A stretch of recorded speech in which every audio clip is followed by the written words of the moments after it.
तो सुबह के 9 बजने वाले हैं और आप देख रहे हैं 9 की 9 खबर और मैं हूं आपके साथ सुकन्या सिंह। बिहार में आज का दिन राजनीतिक हलचलों से भरा रहने वाला है। सभी पार्टियां रेस में हैं। सीएम नीतीश कुमार आज जेडीयू की वर्चुअल रैली करेंगे। रैली के माध्यम से नीतीश कुमार पार्टी के चुनावी अभियान का आगाज करेंगे। सीएम पार्टी के नए कार्यालय से पार्टी के अभियान की शुरुआत करेंगे। बीजेपी के नेता चुनावी रणनीतियों पर मंथन करेंगे।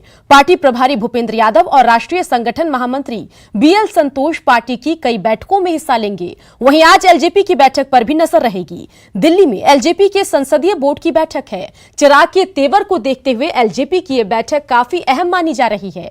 कांग्रेस भी आज बिहार क्रांति वर्चुअल महासम्मेलन कर रही है। सम्मेलन के माध्यम से कांग्रेस मौजूदा सरकार के खिलाफ हल्ला बोलने के साथ साथ पार्टी कार्यकर्ताओं में जोश भरने की कोशिश करेगी। तो वहीं आरजेडी अपने चुनावी अभियान को धार देने के लिए भी जिला और प्रखंड मुख्यालयों में कई कार्यक्रम कर रही है। जेडीयू आज वर्चुअल रैली के जरिए चुनावी शंखनाद करने जा रही है। निश्चय संवाद नाम से हो रही वर्चुअल रैली को सीएम नीतीश कुमार संबोधित करेंगे। जेडीयू के नए कार्यालय कर्पूरी सभागार से शुरू होने वाली वर्चुअल रैली का जायजा लिया न्यूज 18 संवाददाता रवि एस नारायण ने। आज से जदयू बिहार विधानसभा चुनाव का चुनावी शंखनाद करने जा रहा है और जिसे संबोधित करेंगे जदयू के राष्ट्रीय अध्यक्ष और मुख्यमंत्री नीतीश कुमार।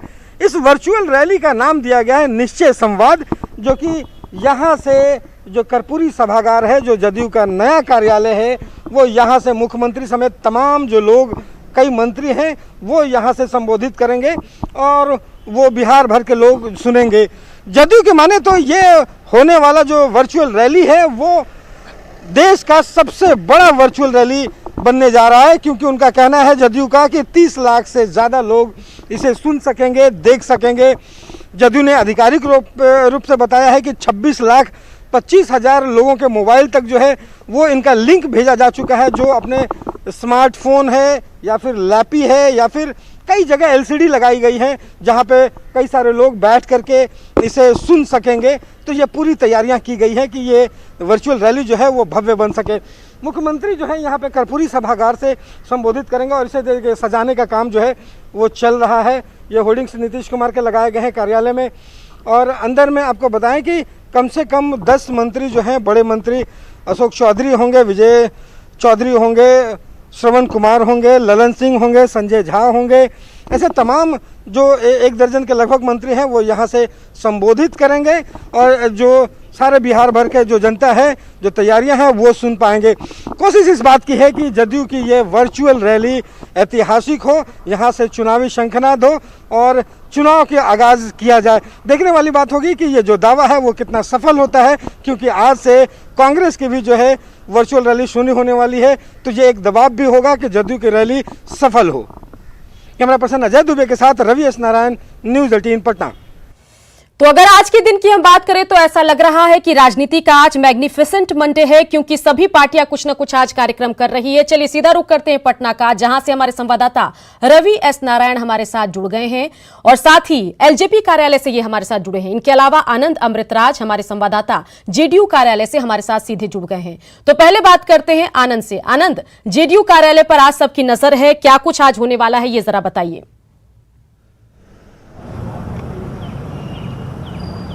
देखिए सुकन्या, इस वक्त मैं मौजूद हूँ जेडीयू कार्यालय में कर्पूरी सभागार में और यहाँ 11:30 बजे नीतीश कुमार वर्चुअल रैली को संबोधित करेंगे और उसको लेकर तैयारियां भी लगभग पूरी हो चुकी है। अभी अब से कुछ देर पहले इस पूरे भवन को सैनिटाइज कर दिया गया है और अभी पैक कर दिया गया है और ताकि कोई अभी अंदर न जा पाए, क्योंकि अभी कोरोना काल है और कोरोना काल में हर पार्टी अब पूरी तरीके से प्रिकॉशन ले रही है।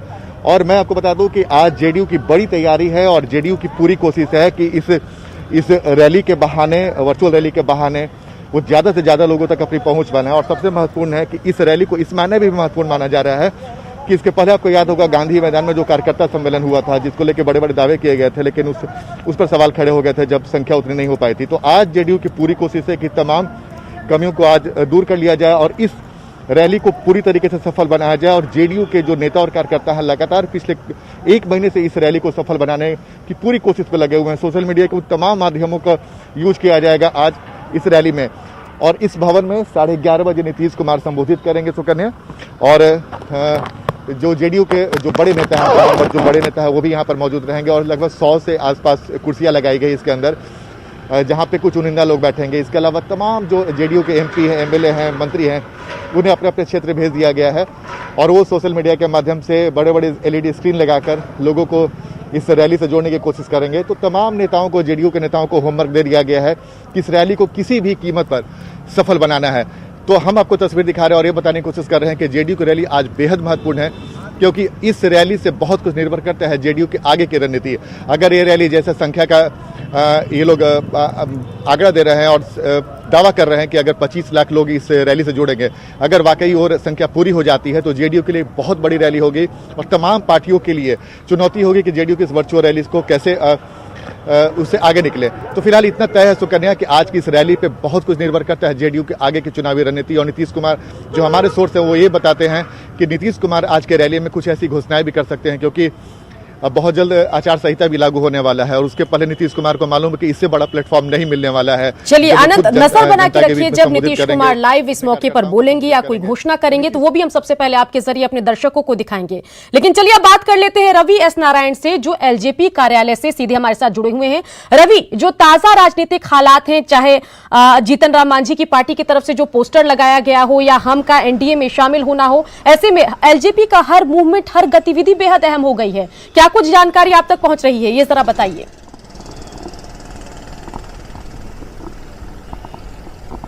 जी बिल्कुल सुकन्या, और कहे तो कि आज की जो दिन है वो बिहार का सियासत का सबसे बड़ा दिन है, क्योंकि एक तरफ नीतीश कुमार वर्चुअल रैली के जरिए लोगों को संबोधित करेंगे, वहीं दूसरी ओर चिराग पासवान जो दिल्ली में 2 बजे उनकी संसदीय बोर्ड की बैठक होनी है और माना जा रहा है कि ये बैठक अहम है। अहम इस मायने में कि पिछले कई महीनों से जदयू के साथ जो लोजपा के और चिराग पासवान के संबंधों में जो तल्खी आई है, उसे देखते हुए ये बैठक महत्वपूर्ण माना जा रहा है।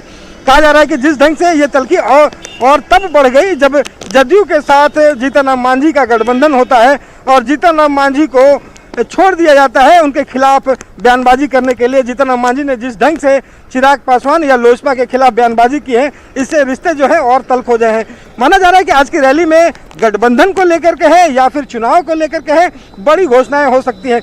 हालांकि गठबंधन से बाहर जाने का जो निर्णय है वो बहुत बड़ा फैसला है। अमूमन ऐसा फैसला इतनी आसानी से नहीं लिया जा सकता है, लेकिन देखने वाली बात होगी कि चिराग पासवान आज इस बैठक में कितने बड़े फैसले लेते हैं और आने वाले चुनावी रणनीति को ये पार्टी कैसे तय करती है। सुकन्या, चलिए, तमाम जानकारी के लिए रवि आपका शुक्रिया। साथ ही आनंद हमारे संवाददाता भी हमारे साथ जुड़े थे, आनंद आपका भी शुक्रिया। बात करते हैं जेडीयू की वर्चुअल रैली की, जिसको लेकर नेता प्रतिपक्ष तेजस्वी यादव ने नीतीश सरकार पर निशाना साधा। उन्होंने कहा कि नीतीश राज्य के मुद्दों और सवालों पर कुछ नहीं बोलेंगे और अपनी नाकामी के लिए विपक्ष को जिम्मेदार ठहराएंगे।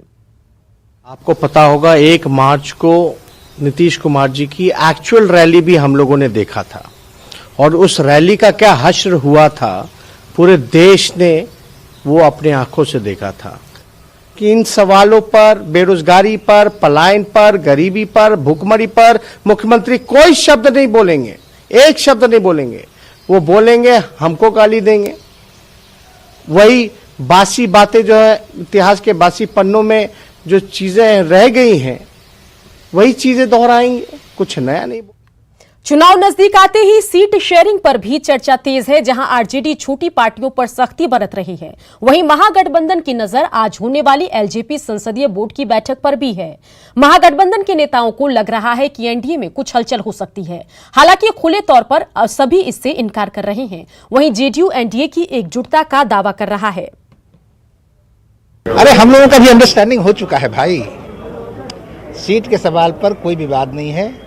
हर किसी को सरकार बनाना है, इसलिए हर किसी को चिंता है कि कैसे हम पार्टनर के इंटरेस्ट को एकोमोडेट करें, राइट। इसलिए उसमें कोई विवाद नहीं है। प्रभारी जी ने भी यही कहा होगा। कहाँ कहीं अटकी पड़ी है, सब लोग अपने अपने तैयारी में लगे हुए हैं। कोई भी पार्टी तो अभी सार्वजनिक नहीं की है, चाहे बीजेपी हो, जेडीयू हो या लोजपा हो, कोई तो सार्वजनिक नहीं की है। तो हम लोग भी अपना, जितने भी हमारे साथ गठबंधन दल के जितने भी पार्टियां हैं, सबको इंटरनल बोल दिया गया है जो कितने कितने सीटों पर लड़ना है। मैंने कई बार स्पष्ट किया है कि महागठबंधन के अंदर सीट शेयरिंग का मुद्दा उतना ज़रूरी नहीं है जितना ज़रूरी है बिहार का मुद्दा।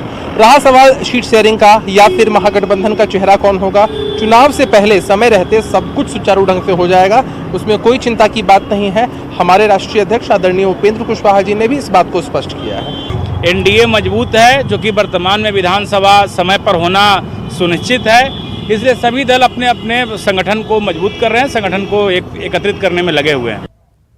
एलजेपी अध्यक्ष चिराग पासवान ने एक बार फिर नीतीश कुमार पर हमला किया। चिराग ने लिखा है कि 15 साल में SC/ST के जितने लोगों की हत्या हुई है सभी के परिजनों को नौकरी दी जानी चाहिए। दरअसल नीतीश कुमार ने ऐलान किया है कि SC/ST के जिन लोगों की हत्या होगी उनके परिजनों को सरकारी नौकरी दी जाएगी, जिसके बाद सियासत में बवाल मचा हुआ है। चिराग ने लिखा है कि अगर SC/ST को लेकर बिहार सरकार का ये फैसला चुनावी घोषणा नहीं है तो पिछले 15 सालों में जितने भी दलितों की हत्या हुई है उन सभी के परिजनों को बिहार सरकार नौकरी दे।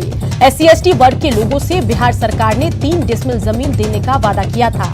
ये वादा भी पूरा नहीं हुआ, जिससे इस वर्ग के लोगों को निराशा हासिल हुई। हत्या एक अपराध है और अपराधियों में डर न्यायिक प्रक्रिया का होना चाहिए ताकि हत्या जैसे जघन्य अपराध से बचे। चिराग पासवान ने यह भी लिखा है कि किसी भी वर्ग के किसी भी व्यक्ति की हत्या न हो, इस दिशा में भी कठोर कदम उठाए जाने की जरूरत है।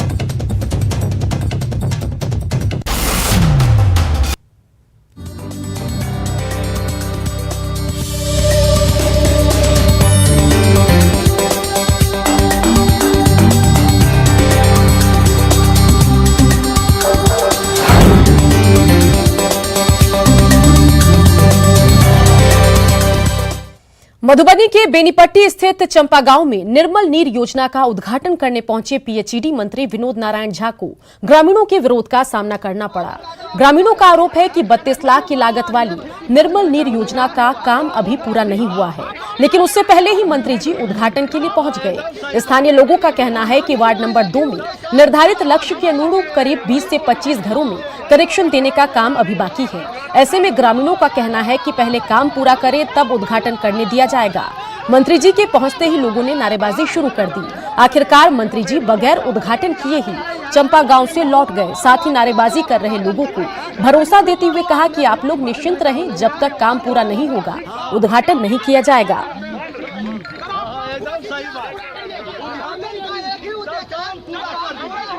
गाँव में तो सिर्फ एक वार्ड के उद्घाटन की कोई जरूरत नहीं है। जब पंचायत गांव पूरा हो जाएगा तो अरे उद्घाटन नहीं भी करेंगे तो पैसा मैंने दिया है, मुखिया का पैसा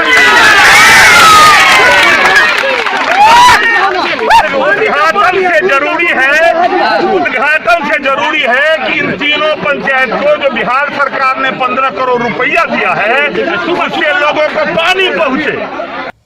प्रधानमंत्री नरेंद्र मोदी आज राष्ट्रपति रामनाथ कोविंद के साथ वीडियो कॉन्फ्रेंसिंग से जुड़ेंगे। पीएम ने ट्वीट किया है कि सुबह 10:30 बजे राष्ट्रपति जी के साथ वीडियो कॉन्फ्रेंसिंग से जुड़ूंगा। राज्यों के राज्यपाल के साथ यूनिवर्सिटीज के वाइस चांसलर भी इस कॉन्फ्रेंस में जुड़ेंगे। नेशनल एजुकेशन पॉलिसी 2020 पर चर्चा के साथ इसके परिवर्तन से होने वाले असर पर भी बात होगी। इस कॉन्फ्रेंस में होने वाले विचार विमर्श महत्वपूर्ण होगा। कॉन्फ्रेंस से भारत को नॉलेज हब बनाने की कोशिश को और भी मजबूती मिलेगी।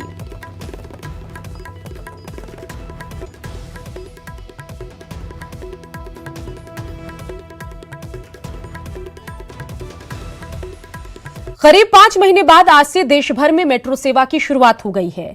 कोविड लॉकडाउन के कारण करीब 5 महीने तक मेट्रो सेवा बंद थी। 12 सितंबर तक चरणबद्ध तरीके से मेट्रो सेवाओं को बहाल किया जाएगा। हालांकि कंटेनमेंट जोन में मेट्रो सेवाएं बहाल नहीं की जाएंगी। साथ ही यात्रियों को हर हाल में सोशल डिस्टेंसिंग का पालन करना होगा। अगर यात्री ऐसा नहीं करते हैं तो कुछ स्टेशनों पर मेट्रो ट्रेनों को रोका जा सकता है। नोएडा मेट्रो रेल ने कोरोना के लक्षण वाले यात्रियों से ट्रेन में यात्रा नहीं करने की अपील की। बेंगलुरु मेट्रो ट्रेन, जी हां, मेट्रो रेल कॉर्पोरेशन की सेवा भी आज से बहाल हो रही है। पहली ट्रेन पर्पल लाइन पर आज से चलेगी, जबकि ग्रीन लाइन पर 9 सितंबर से ट्रेन चलने लगेगी। As of now, it is quite interesting to see that what arrangements have done by government. So obviously it will going to take some time to travel. Obviously we have to take some buffer time as well. That is why we are 15 to 20 minutes early at this time. बहुत अच्छा लग रहा है। हाँ, मैं अभी service करता हूँ जी। पहले तो बहुत परेशान होते, बहुत धक्के खाते जाते थे जी, बहुत परेशान थे। बहुत अच्छा लग रहा है जी, बहुत अच्छा लग रहा है। हाँ जी। कैसे अगर सेफ्टी की बात करें तो इसका कैसे ध्यान दिया जाएगा, क्योंकि मेट्रो एक ऐसी जगह होती है जहाँ पे भीड़ काफी होती है। हम अपनी खुद सेफ्टी रखेंगे जी। तो मेट्रो आज से स्टार्ट हुआ है तो उस पर आप खुश हैं? हाँ जी, बहुत खुश है जी, बहुत खुश है। एक टेम्परेचर देखते हैं, टेम्परेचर देखने के बाद उसको उनके जो है वो आरोग्य सेतु ऐप का चेक करते हैं और उसके साथ साथ उनको सैनिटाइजर की व्यवस्था हमने करा रखी है।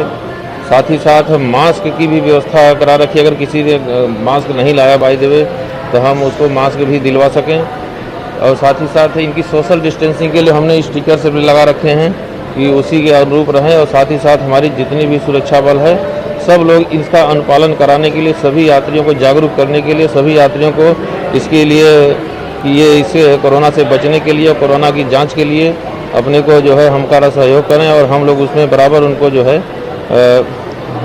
जानकारी दे रहे हैं। जानकारी देने के साथ साथ हम लोग बराबर सतर्क हैं। जिस तरह से बोगी में 116 पूरी ट्रेन के 116 लोग खड़े और बैठ सकते हैं, उनके लिए भी हम लोग विशेष ध्यान रख रहे हैं, जिससे गोपालगंज में आंगनबाड़ी केंद्र गंडक के कटाव के कारण धराशायी हो गया। मामला कुचायकोट के विशंभरपुर आंगनबाड़ी केंद्र का है, जहां कई दिनों से कटाव हो रहा था और देखते ही देखते भवन धराशायी हो गया।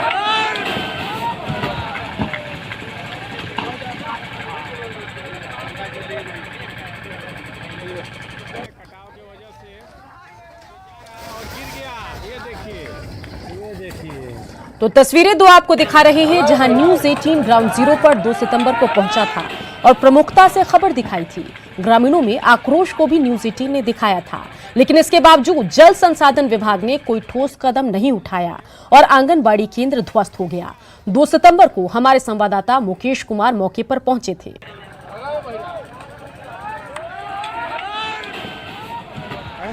ये धूप सागर गांव का ये आंगनबाड़ी केंद्र है और यहाँ केंद्र से ठीक सटा हुआ जो है कटाव हो रहा है गंडक नदी से जो है। और उस कटाव की वजह से जो स्थानीय ग्रामीण हैं वो बताते हैं कि ये आंगनबाड़ी केंद्र को बचाना मुश्किल है, क्योंकि जिस तरह से कटाव हो रहा है यहाँ पर उस हिसाब से जो आंगनबाड़ी केंद्र कभी भी ध्वस्त हो सकता है। खुद कुछ स्थानीय लोगों से हम बात करने की कोशिश करेंगे और जाने के प्रयास करेंगे। देखिए ये गाँव दिखा रहे हैं कि अभी यहाँ पर फिर कटाव हुआ है और धीरे धीरे जो मिट्टी है यहाँ की वो मिट्टी धंस रही है, गंडक में जो है वो समा रही है और लगातार जो कटाव का दायरा है वो बढ़ रहा है। तो देखिए अभी हम एक ग्रामीण है, इनसे बात करते हैं और जाने की कोशिश करते हैं कटाव को लेकर के क्या प्रयास किया जा रहा है। बताइए क्या नाम है आपका?